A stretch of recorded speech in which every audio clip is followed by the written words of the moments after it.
Good morning, friends. Boss moi Bornali আপোনালোক সকললৈ স্বাগতম জনাইছো মোৰ অন্য এটা ভিডিঅ' লৈ। এতিয়া ব্ৰেকফাষ্ট খাবলৈ লৈছো। আজি ব্ৰেকফাষ্টত বনালো ৰঙালাও বুট আলু দি কেনে সবজি এখন, তিতা কেৰেলা বইল কৰিলো, মোৰ মিষ্টাৰৰ খুব প্ৰিয় তিতা কেৰেলা।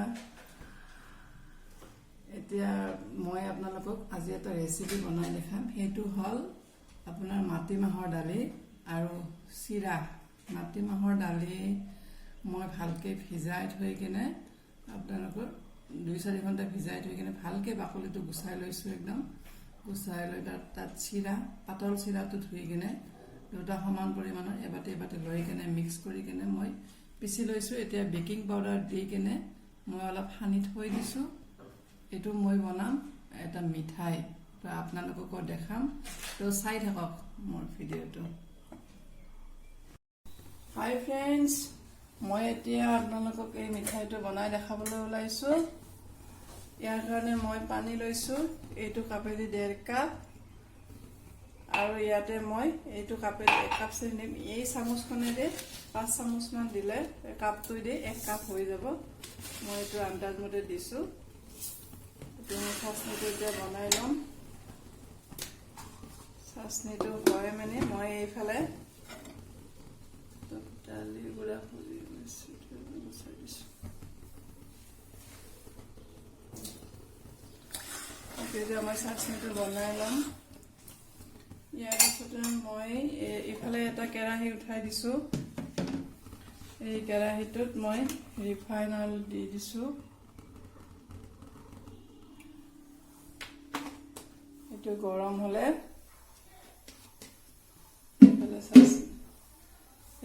হলে এইটো মই বৰাৰ নিচিনা ফ্ৰাই কৰি ল'ম।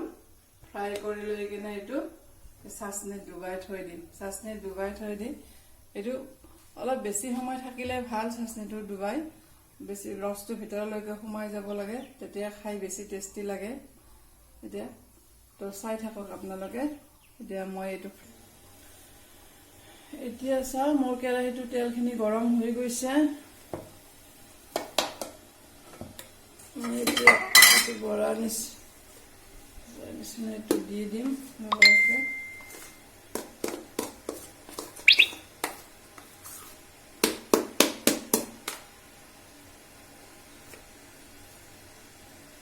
মই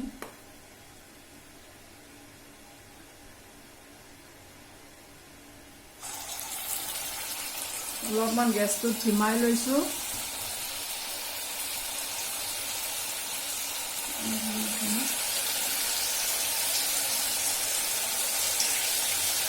এই মিঠাইটো খাবলৈ টেষ্টি লাগে চব।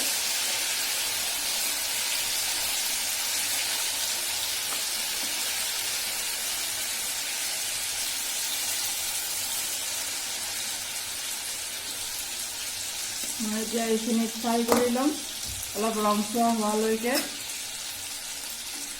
এইখিনি ফ্ৰাই কৰি ল'ম। এইফালে মোৰ চাটনিটো হৈ আছে।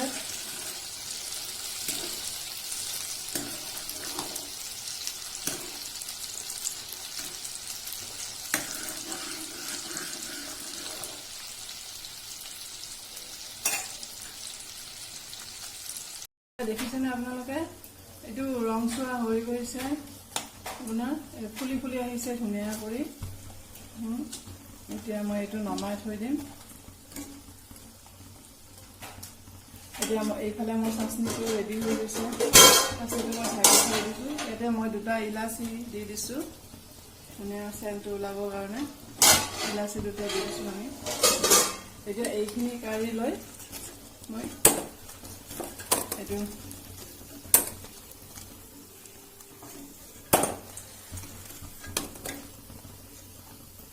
বাকীখিনিও মই এনেকৈ ফ্ৰাই কৰি ল'ম। গোটেইখিনি ফ্ৰাই কৰি হোৱাৰ পিছত মই এনেকৈ চাটনিত দি দিম।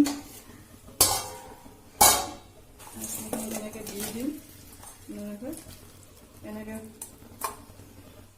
গোটেইখিনি ফ্ৰাই কৰাৰ পিছত মই একেলগে গোটেইখিনি আৰু সেই বাকীখিনিও দি দিম। এইটো সিজাই আপোনালোকে যদি ৰাতিপুৱা বনাই তেতিয়াহ'লে গধূলি খাব, মানে অলপ ভিজি থাকিলে ভাল হয় আৰু বস্তুটো যিমানেই ভিজে। আৰু যদি আপোনালোকে গধূলি বনাই থৈ দিয়ে, গোটেই ৰাতিটো তিয়াই থৈ পেলাই ৰাতিপুৱা খাওক, তেতিয়া বেছি ভাল লাগে। ভিতৰলৈকে চাচনিটো সোমাই যায়, তেতিয়া ধুনীয়া চিপচিপা যেন লাগে। আপোনালোকে ট্ৰাই কৰি চাবচোন। এয়া দেখিছেনে, মোৰ মাটিমাহৰ আৰু চিৰাৰ মিঠাই ৰেডি হৈ গৈছে। এইটো চিৰাপটো ধুনীয়াকৈ সোমাই গৈছে ভিতৰত, একদম ধুনীয়া চফ্ট হৈছে। এইটো খাবলৈ আপোনাৰ আমিত্তি আছে যে, আমিত্তিৰ নিচিনা লাগে খাবলৈ। আপোনালোকে বনাই চাবচোন, বহুত টেষ্টি হয়। এতিয়া মই আপোনালোকক এইটো কাটি দেখুৱাইছোঁ, বহুত চফ্ট হৈছে, একদম খাবলৈ বহুত টেষ্টি হৈছে। দেখিছেনে, একদম চফ্ট, খাবলৈ একদম আমিত্তিৰ সোৱাদৰ নিচিনা লাগে। তো কেনে পালে আপোনালোকে ৰেচিপিটো মোৰ? যদি ভাল পালে লাইক কৰিব, শ্বেয়াৰ কৰিব, কমেণ্ট কৰিব নাপাহৰিব, আৰু মোৰ চেনেলটো ছাবস্ক্ৰাইব কৰিব। তো আজিলৈ আহিছোঁ, বাই।